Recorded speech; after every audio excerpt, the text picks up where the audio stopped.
The hospital ship was supposed to be the one fixed point in the chaos of modern war. Painted white from bow to stern, marked with broad green horizontal bands and large red crosses on both sides of the hull, lit at night so that any vessel within miles could identify her without ambiguity. She was, by international agreement, untouchable. The wounded men carried aboard her had already paid whatever price the war demanded. The nurses who tended them were non-combatants in every legal and practical sense. The surgeons operating in converted first-class dining rooms were there to save lives, not prosecute a campaign. Under the laws of war as they stood in 1914, the hospital ship was immune from attack, immune from seizure, immune from the submarine lurking beneath the surface 50 metres off the port bow. That immunity proved in practice to be a legal abstraction. Between 1914 and 1918, hospital ships were mined, torpedoed, shelled, and in at least one documented case, their survivors were deliberately killed in the water. The men who sank them were rarely prosecuted, and those who were prosecuted were rarely convicted, and those who were convicted served brief sentences from which some escaped with apparent official connivance. The framework designed to protect these ships held together long enough to be protested and then collapsed under the weight of industrial war. The story of how that collapse happened is inseparable from the story of a specific ship. The largest vessel lost in the First World War, a ship whose name most people have never heard, and whose wreck lies at 120 metres depth in the Aegean Sea, more complete and more intact than the vessel whose loss has dominated maritime history for a century. Her name was Britannic. She was the sister ship of the Titanic, larger than the Titanic, and she sank faster. 30 people died when she went down on the morning of the 21st of November 1916, and the circumstances of her loss cut to the centre of every question the war raised about the limits of humanitarian law at sea. The legal protections afforded to hospital ships in 1914 rested on 2 decades of international negotiation and diplomatic agreement. The First Geneva Convention of 1864 had established the principle that the wounded and those caring for them on land were to be respected and protected. The extension of that principle to warfare at sea was formalised through the Hague Conventions, initially in 1899, and then more comprehensively in 1907. Hague Convention 10, formally titled the Convention for the Adaptation to Maritime Warfare of the Principles of the Geneva Convention, set out the terms in considerable detail. A vessel qualifying for hospital ship status was to be respected and protected at all times by all parties to the conflict. She was not to be attacked or seized. She was to display the prescribed markings: white hull, green band, red cross, and was to be lit at night in accordance with agreed signals so that she could be identified by submarines, surface warships, and aircraft alike. In exchange for these immunities, the hospital ship accepted specific limitations on her conduct. She could not carry weapons beyond what was necessary for the maintenance of order among patients. She could not carry military personnel travelling in a combatant capacity. She could not interfere with naval operations. Every major belligerent in the First World War had either signed or ratified the relevant conventions before the war began. Britain, France, Germany, Austria-Hungary, the Ottoman Empire, all had accepted the framework. When the war started, there was no serious expectation among governments, military planners, or the public that hospital ships would become targets. The conventions had never been tested at scale. They were assumed to hold. Britain deployed hospital ships almost immediately after the outbreak of hostilities in August 1914, and the fleet grew steadily as the war expanded. By 1915, dozens of vessels were operating under the hospital ship designation: converted passenger liners, ferries, cargo ships, and some purpose-fitted vessels, across the Channel, in the Mediterranean, and in the waters around the Dardanelles. France maintained a similar operation. Germany operated hospital ships in the Baltic and elsewhere. The Ottoman Empire used vessels in the Black Sea and Eastern Mediterranean. The system functioned across all belligerents, and in the early months of the war, the conventions were broadly observed. The Gallipoli campaign, which began with the naval assault on the Dardanelles in February 1915 and the land landings of April, placed the hospital ship network under a strain that exposed fundamental problems in the way it had been organised. The planners who drew up the medical arrangements for the campaign underestimated both the scale of the initial casualties and the speed at which they would accumulate. Within hours of the landings on the 25th of April 1915, the number of wounded waiting evacuation on the beaches exceeded the combined capacity of every hospital ship that had been pre-positioned in the area. Men waited on the sand for hours, sometimes much longer. When they finally reached the ships, the vessels were already at or beyond capacity. The hospital ships operating off Gallipoli in April and May 1915 were receiving men whose wounds had been dressed, often inadequately, in the field, and who had then been left on beaches or in improvised aid posts while the fighting continued around them. In the heat of the Aegean spring and summer, even hours of delay in treating an open wound could mean the difference between survival and death from infection. The ships themselves were not equipped to manage the volume they were receiving. The operating tables were occupied continuously. The wards were overcrowded. Basic nursing care for every patient was impossible to deliver. The Western Front presented a different set of logistical challenges. The channel crossing between France and Britain was short, a matter of hours, but it was continuous and relentless. After any major offensive, hospital ships operating out of Boulogne, Calais, Étaples, and Cherbourg were loading and sailing around the clock. The volume of men passing through the Channel route over the course of the war ran into the hundreds of thousands. Most of the voyages were completed without incident, but the Channel was a dangerous stretch of water for reasons that had nothing to do with bad weather. The Salonika front, the Allied campaign in northern Greece that opened in late 1915 and ground on until the autumn of 1918, produced a third medical evacuation requirement, with its own specific character. The British Salonika army fought in a landscape that was far more dangerous to its health than to its physical safety from enemy action. The valleys around Salonika were heavily malarial. Plasmodium, falciparum and Plasmodium vivax were endemic in the area's Anopheles mosquito population, and despite the use of quinine, malaria casualties in the Salonika force in some periods exceeded battlefield casualties by a significant margin. Hospital ships operating out of Salonika were often carrying men who were not wounded but were profoundly ill with recurring fevers, incapacitated and requiring sustained medical attention over periods of weeks. The public presentation of all of this in Britain and across the Allied nations was carefully controlled. Official photographs showed gleaming white ships, orderly wards, nurses in clean uniforms. The imagery emphasized mercy, organisation, and the humanitarian contrast between the hospital ship and the battlefield. It was not fabricated in any simple sense. The ships were genuinely painted white. The nurses genuinely wore their uniforms. The wards did contain men in beds. But the gap between the photographic record and the reality of a ship receiving 300 wounded men from the Gallipoli beaches in high summer was considerable, and no official photographer was there to document that reality. When the White Star Line launched the third of its Olympic-class liners from the Harland and Wolff Yard in Belfast in February 1914, she was the largest ship in the world. HMHS Britannic displaced 48,158 gross tons and measured 882 feet in length, fractionally larger than her running sister Olympic and appreciably larger than the Titanic, whose loss in April 1912 had cast a shadow over the entire programme. The modifications incorporated into Britannic's design reflected the lessons drawn from that disaster. The inner watertight compartments had been extended vertically. The bulkheads had been raised higher, the lifeboat capacity had been dramatically increased, and the davit system, massive gantry davits of a new design, could swing out lifeboats from either side of the ship even if she was listing severely. Britannic never made a commercial voyage. She was launched into a world that had, in the month since her keel was laid, transformed itself into something that no one had fully anticipated in the era when the Olympic class was conceived. The White Star Line suspended plans for her commercial launch within weeks of the outbreak of war. The Admiralty requisitioned her in November 1915, and her conversion to a hospital ship began immediately. The conversion was both thorough and expensive. The grand staterooms and saloons that would have served first-class passengers were redesigned as wards. The dining rooms, whose fittings had been specified with the tastes of wealthy transatlantic travellers in mind, were stripped back and reconfigured as operating theatres and treatment areas.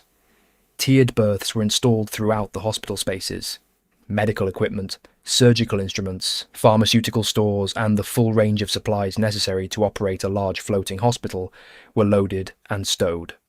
When the conversion was complete, HMHS Britannic, His Majesty's Hospital Ship Britannic, could accommodate over 3,000 patients and crew, making her one of the largest hospital ships operated by any belligerent during the war. Between December 1915 and November 1916, Britannic completed 5 return voyages in the Aegean, operating between Southampton and the eastern Mediterranean, collecting sick and wounded from the various campaigns and bringing them back to Britain. The voyages took her through waters where German submarine activity had been documented and was increasing. Her route through the Aegean was not secret. The movements of hospital ships were generally known, both because operational requirements meant they could not be completely disguised, and because under the Hague Convention there was no reason why they should be. They were protected vessels. Their movements were in theory irrelevant to any submarine commander who understood his obligations under international law. On her 6th voyage, Britannic was heading south through the Kea Channel, the passage between the Greek island of Kea and the Attic Peninsula, on the morning of the 21st of November 1916. It was approaching 8 o'clock. The weather was calm and the visibility was good. The ship was heading toward Mudros on the island of Lemnos, where she was scheduled to take on wounded from the ongoing operations in the eastern Mediterranean theatre. At 8:12 in the morning, an explosion struck the starboard side of the ship's forward section, in the area of the hold and the forward boiler room. The force of the blast was severe. Water flooded into the bow compartments at a rate that immediately overwhelmed the ship's pumps, and the watertight bulkheads that had been specifically redesigned after the Titanic disaster began to give way as the flooding progressed. A detail of daily shipboard life contributed directly to the speed of the sinking. Britannic was a hospital ship carrying patients and preparing to receive more, not a sealed-up warship at action stations. It was a warm morning and the lower deck hospital spaces needed ventilation.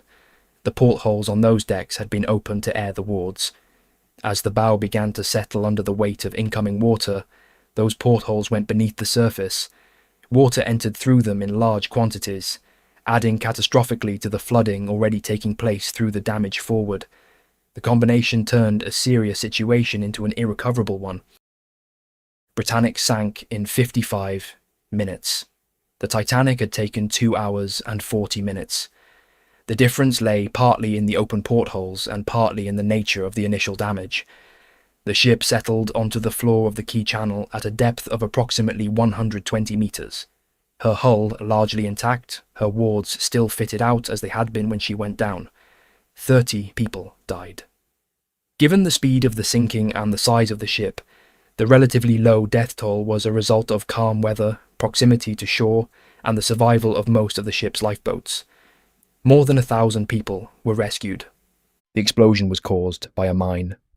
The mine had been laid by the German submarine U-73, which had conducted a mine-laying operation in the Key Channel in late October 1916, approximately 3 weeks before Britannic's final voyage.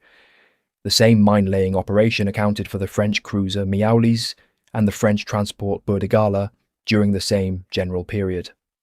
The identification of U-73 as responsible was established through the analysis of the explosion pattern and the subsequent piecing together of German submarine operational records. Was pressed was to point to British allegations, now which circulated both during and after the war, that Britannic had not been used exclusively as a hospital ship and had at various times carried military stores or ammunition alongside her patients. These allegations were never supported by documentary evidence. The British operational records for Britannic's voyages do not support the suggestion that she routinely carried military cargo. The divers, who have explored the wreck extensively since Jacques Cousteau's expedition to the site in 1975, Britannic is among the most thoroughly explored large shipwrecks in the world, have found nothing in the cargo holds that supports the munitions claim. The broader question of whether Allied hospital ships were ever used for purposes beyond their stated function is one that cannot be answered with complete certainty in every case. German authorities pointed during the war to alleged specific incidents of misuse. British authorities made comparable allegations about German hospital ship conduct in other theatres. That some individual violations occurred on both sides over 4 years of intensive operations is probable. That the systematic targeting of hospital ships by German submarine warfare was justified by these allegations is a different claim entirely, and one that the historical record does not support. HMHS Anglia was a former passenger ferry converted to hospital ship service in the early months of the war and assigned to the Channel crossing between France and England. She had been operating that route continuously throughout 1915, carrying wounded from the French ports back to Britain on the short but heavily trafficked stretch of water between Calais and the English coast. On the 17th of November 1915, she was crossing the Dover Strait with 390 patients and 174 crew when she struck a mine. The explosion was immediately catastrophic. Anglia sank in less than 20 minutes, too quickly for an organised evacuation. The men who died in the sinking were overwhelmingly those who could not help themselves. Patients on stretchers, men who had recently undergone surgery and were incapable of movement, men in a state of severe physical incapacitation from wounds or illness. Approximately 134 people died. The vessel SS Lussin arrived to assist, and was herself damaged by a second mine during the rescue operation. The minefield was broader than anyone had immediately understood. The death of incapacitated men who could not reach the lifeboats because their wounds prevented them from moving struck observers in Britain as a particular species of horror. These were men who had already survived the fighting, who had been recovered from the battlefield, who were being transported to the safety of home. The mine that killed them had been laid in a stretch of water that hospital ships use continuously, and which anyone with knowledge of the Channel crossing routes would have known was a hospital ship transit corridor. The expansion of German unrestricted submarine warfare from early 1917 brought the attacks on hospital ships into a new and more explicit phase. Germany announced on 1st February 1917 that its submarines would sink any vessel found within a designated war zone around Britain and France, without warning and without prior inspection of its markings or cargo. The announcement was frank about the scope of the policy. It applied to all vessels regardless of their nationality or status. Hospital ships were not explicitly exempted, and in practice they were not treated as exempt. HMHS Asturias was a converted Royal Mail steam packet liner that had been in hospital ship service since 1914. On the 20th of March 1917, she was sailing in the western approaches when she was struck by a torpedo from U-66. The attack came at night. Asturias was sailing without patients at the time, having discharged her latest intake of wounded at a British port and being en route to collect more. The torpedo killed a number of crew members and caused severe damage, though the ship did not immediately sink and was eventually brought into port. The British government protested that Asturias was clearly marked as a hospital ship and that her torpedoing violated the Hague Convention. The German position was that the February 1917 declaration had, in effect, suspended those protections within the declared war zone. That position had no basis in the international law then in force. No single incident from the maritime war concentrated public and political attention on the hospital ship question as sharply as the sinking of HMHS Llandovery Castle on the 27th of June 1918. Llandovery Castle was a Union Castle Line vessel that had been converted to hospital ship service and had been operating in the Atlantic for much of the war. On the evening of 27th June, she was approximately 116 miles southwest of Fastnet Rock, off the southern coast of Ireland, when she was struck by a torpedo from U-86, commanded by Kapitan Lieutenant Helmut Patzig. The ship was carrying 258 people, patients and medical staff, and was clearly marked in accordance with the Hague Convention. The torpedo struck without warning. Llandovery Castle sank in approximately 10 minutes. There was almost no time for organised evacuation, and the lifeboats that were launched were scattered in the darkness. After the ship went down, U-86 surfaced. What followed has been established through survivor testimony and through the proceedings of the Leipzig war crimes trials that took place in 1921. Patzig ordered the submarine to ram the surviving lifeboats. The ramming destroyed at least one boat. When further ramming proved difficult in the sea conditions, members of the crew fired on the survivors in the water. The purpose, established at trial, was the elimination of witnesses. Patzig knew that the sinking of a clearly marked hospital ship was a war crime under the relevant conventions, and he calculated that without survivors there would be no witnesses and therefore no accountability. Of the 258 people aboard Llandovery Castle, 24 survived, all from a single lifeboat that apparently escaped detection in the darkness, for service in a medical capacity in one of the most demanding environments the war offered, and they were killed not by the torpedo but by the deliberate actions of the submarine crew after the ship had already gone down. Their names appear on the Canadian Nurses Memorial on Parliament Hill in Ottawa, and on memorials in Canada and Britain. The Leipzig trials, convened in 1921 under the provisions of the Treaty of Versailles, were supposed to provide post-war accountability for German war crimes at sea, including the Llandovery Castle sinking. The process was a failure by almost any measure. Of the several hundred cases submitted by the Allied powers for prosecution, the German Supreme Court agreed to try fewer than a dozen. In the specific case of Llandovery Castle, Patzig himself had disappeared before the trial began and was never found.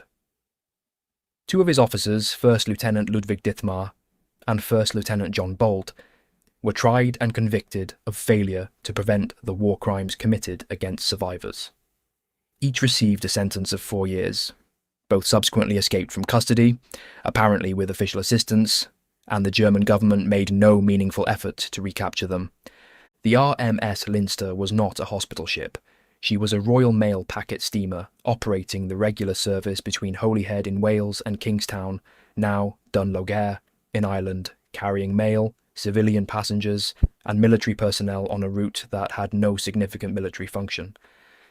On October 10th, 1918, less than 5 weeks before the armistice, she was torpedoed twice by the German submarine UB-123 while crossing the Irish Sea. Approximately 501 of the 771 people aboard were killed, the deadliest maritime disaster in the history of the Irish Sea. Leinster was not subject to the hospital ship protections of the Hague Convention, and her sinking falls outside the direct scope of those conventions. But her loss in October 1918 illustrates the operational context in which hospital ships were working during the final year of the war. The German submarine campaign by that stage had become so indiscriminate in its targets that the legal distinctions between a protected hospital ship and an unprotected passenger ferry were functionally irrelevant to the commanders prosecuting it. A submarine in the Irish Sea in October 1918 operated under orders that made the killing of civilians, postal workers, convalescent soldiers, and ship's crew a routine consequence of standard operational practice. The legal grey areas that surrounded hospital ship conduct were not entirely one-sided. British hospital ship management was not uniformly above reproach over 4 years of intensive wartime operation. There were documented instances where hospital ships carried healthy military personnel on return voyages, a practice technically prohibited under the Hague Convention. Ships were periodically repainted during refits in ways that briefly changed their appearance and created short periods of genuine ambiguity. The logistical pressures of managing a complex maritime evacuation system meant that the formal requirements of the convention were not always met precisely and at all times. These irregularities did not justify systematic targeting. The German policy of unrestricted submarine warfare was not a response to specific British violations of hospital ship protocol. It was a strategic decision about how to win the war at sea, made at the highest levels of the German naval command, and the hospital ships that were mined and torpedoed were casualties of that decision. The distinction between imperfect compliance with humanitarian law and deliberate abandonment of it is not a subtle one. The conditions aboard hospital ships during the First World War were far removed from the ordered, hygienic scenes that appeared in official photographs. The medical reality of evacuating men from the Gallipoli beaches or the Western Front was one of sustained, sometimes overwhelming crisis, managed by professional staff under conditions that no pre-war training had specifically prepared them for. Gangrene, particularly gas gangrene caused by Clostridium perfringens and related anaerobic bacteria, was among the most feared complications of battlefield wounds throughout the war. The organism thrives in the anaerobic environment of a deep wound contaminated with soil, and the combination of shrapnel injuries, the heavily manured agricultural soil of northern France, and the frequent impossibility of cleaning wounds promptly created conditions in which gas gangrene spread with terrible speed. At Gallipoli, the heat accelerated the process further. Men who arrived on hospital ships with gas gangrene established in a wound were in immediate danger. The bacteria produced gas within the infected tissue, causing rapid swelling, discoloration, and a characteristic smell that those who encountered it consistently described as unforgettable. The only treatment was amputation, removal of the limb proximal to the infected area, and even amputation could not save a patient if the infection had already spread beyond where surgery could reach. The operating theatres aboard the converted liners were in continuous use during the periods of peak evacuation. Surgeons operated for hours without interruption. The procedures they performed, amputations, debridement of wounds, the extraction of shrapnel, the management of abdominal injuries, were carried out at speed under conditions of exhaustion, with anaesthetic agents and sterile supplies that were adequate in normal circumstances but were strained by the volume. The recovery spaces adjacent to the operating theatres held men who had just come off the table and needed close observation, and the nursing staff responsible for them were simultaneously managing ward patients who required their own sustained attention. Septicemia, and systemic bloodstream infection, was the companion disaster to the localized infections. Any wound that became infected and was not successfully contained by local treatment risked going systemic. Once bacteria entered the bloodstream in significant quantities, the resulting septicemia could kill within days. The management available in the pre-antibiotic era consisted of supporting the patient through the crisis in fluids, warmth, nutrition when possible, and hoping that the body's immune response would be sufficient. Often, it was not. Men who had survived their wounds, survived the evacuation, survived surgery, died weeks later from infections that a course of penicillin, not available clinically until the 1940s, would have cleared in days.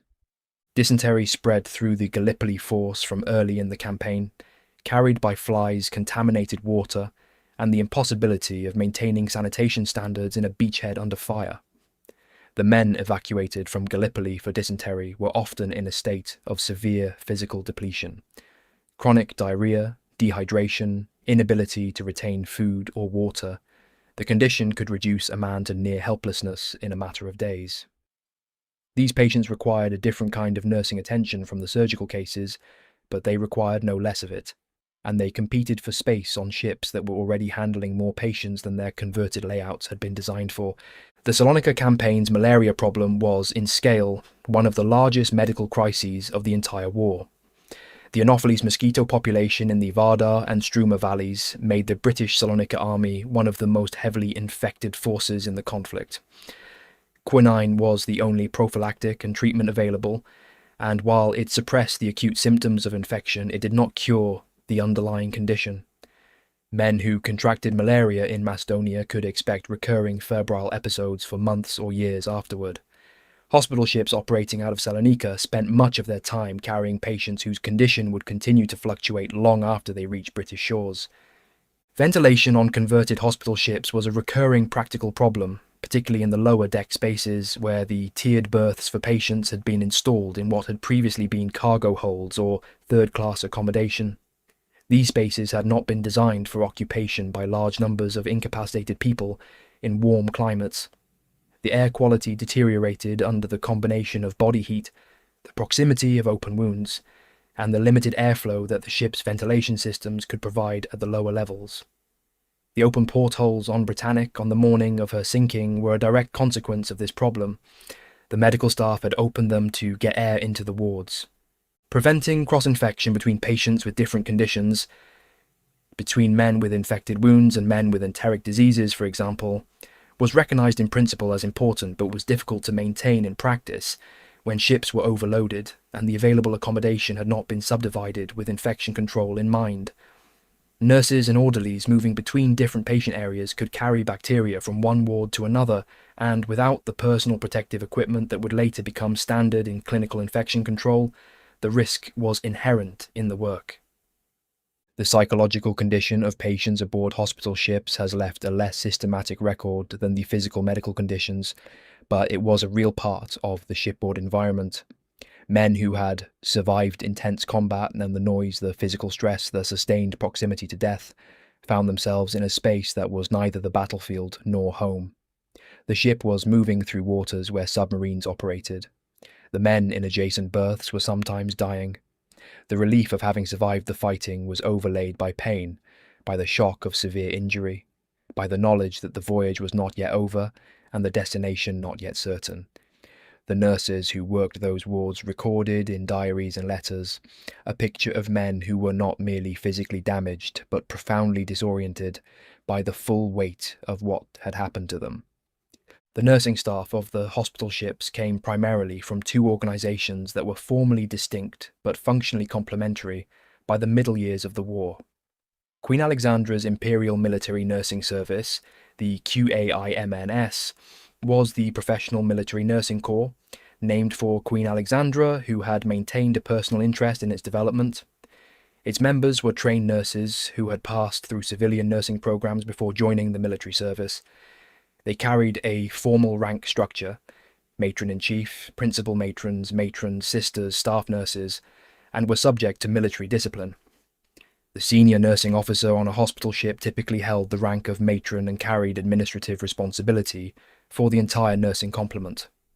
The voluntary aid detachments, the VADs, had been established before the war as a reserve of first aid trained women who could provide auxiliary support in base hospitals and casualty stations. As the war expanded the demand for nursing personnel beyond what the QAIMNS could supply from its professional membership, VADs were drawn into increasingly responsible clinical roles. By 1916 and 1917, VAD nurses were performing ward management work that had originally been the preserve of trained professionals.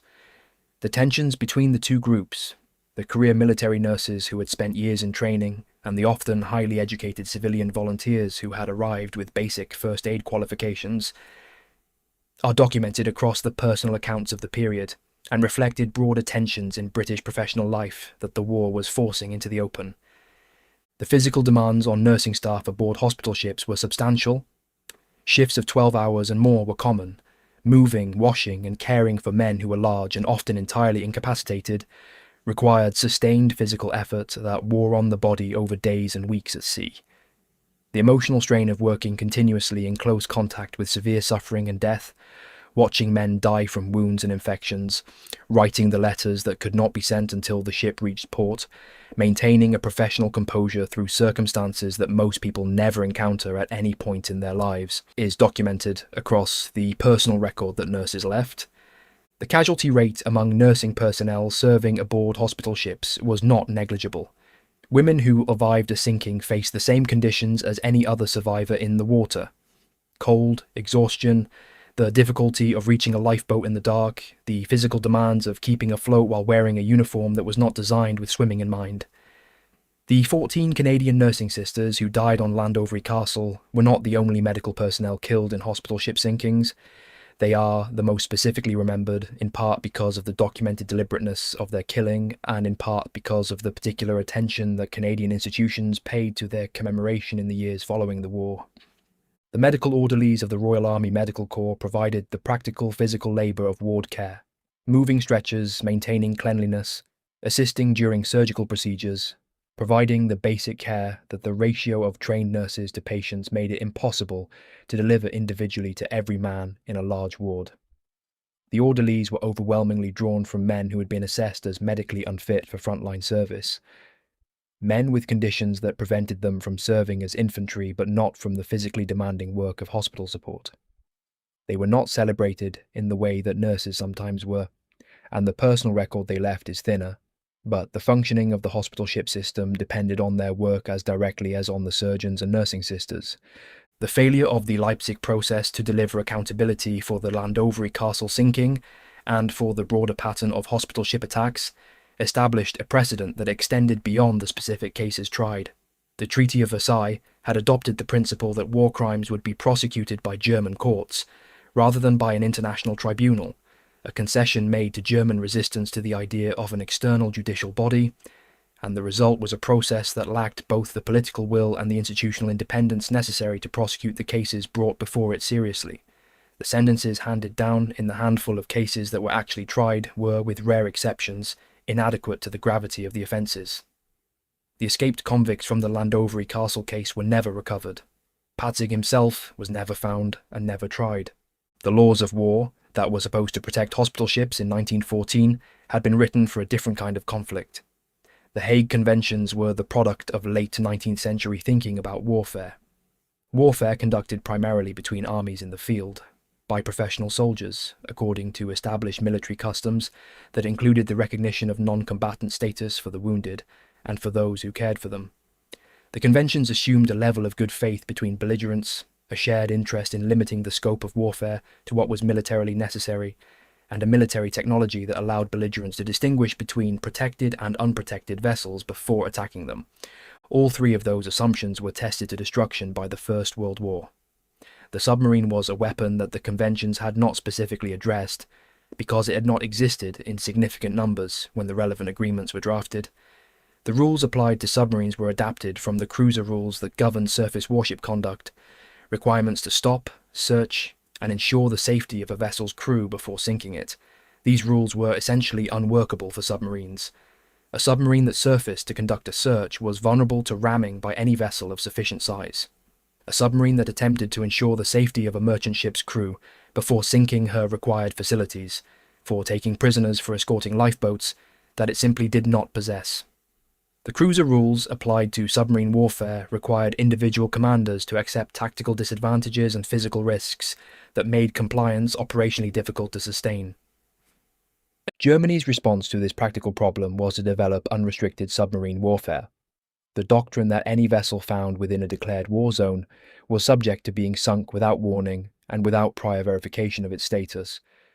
The doctrine was first applied in 1915 and was then withdrawn under diplomatic pressure following the public and political reaction to the sinking of the passenger liner Lusitania in May of that year, which killed 1,198 people. It was reimposed in February 1917 as Germany concluded that the strategic situation required it, regardless of the diplomatic and legal consequences. The February 1917 declaration explicitly stated that all vessels, on including those bearing non-combatant markings, were liable to be sunk without warning in the designated zones. Britain's responses to German submarine warfare, the arming of merchant ships, the deployment of Q ships, armed vessels disguised as unarmed merchantmen to lure submarines into attack, the development of the convoy system further complicated the operational environment in which hospital ship commanders were trying to maintain the visual and procedural clarity that the Hague Convention required. A German submarine commander operating in the western approaches in 1917 had legitimate operational reasons to regard any vessel with suspicion, including vessels bearing the hospital ship markings. The systematic use of deception on both sides had undermined the basic assumption of good faith on which the Convention protections rested. That undermining was not symmetrical. Britain did not use hospital ships as Q ships, and German allegations that it did were never substantiated, but the broader erosion of trust in maritime signals and markings was a real consequence of the way the naval war was conducted. The post-war accountability mechanisms that were supposed to address this erosion failed comprehensively. The Leipzig trials were a test of whether the post-war international order was capable of enforcing the humanitarian law that the pre-war order had created, and they failed that test. The underlying reason for the failure was that the Treaty of Versailles had placed responsibility for prosecution with the German state itself, and the German state, whatever its formal obligations under the treaty, had no political interest in prosecuting its own officers vigorously for actions that a significant portion of German public opinion regarded as legitimate responses to Allied naval pressure. The light sentences, the escapes, the disappearances, these were not administrative failures. They reflected a political reality. Approximately 30 hospital ships were lost across all belligerent nations during the First World War, counting vessels sunk by mine, torpedo, and accident. The British losses alone numbered more than a dozen ships over the course of the conflict, ranging from the small channel ferries that ran the Dover Strait crossing to the largest vessel in the entire war, lying today on the floor of the Key Channel. The losses of France, Italy, and other Allied nations added to the total. These figures need to be placed against the scale of what the hospital ship system accomplished. Over 4 years, hospital ships transported hundreds of thousands of sick and wounded men, from the Gallipoli beaches, from the Salonika front, from the Western Front ports, from the various secondary theatres of a war that stretched from the North Sea to the Persian Gulf. The overwhelming majority of voyages were completed without attack. The men aboard reached base hospitals and ultimately Britain. The medical staff who treated them at sea provided care under conditions that no peacetime hospital had prepared them for, and many of those men survived wounds that, without that care, would have killed them.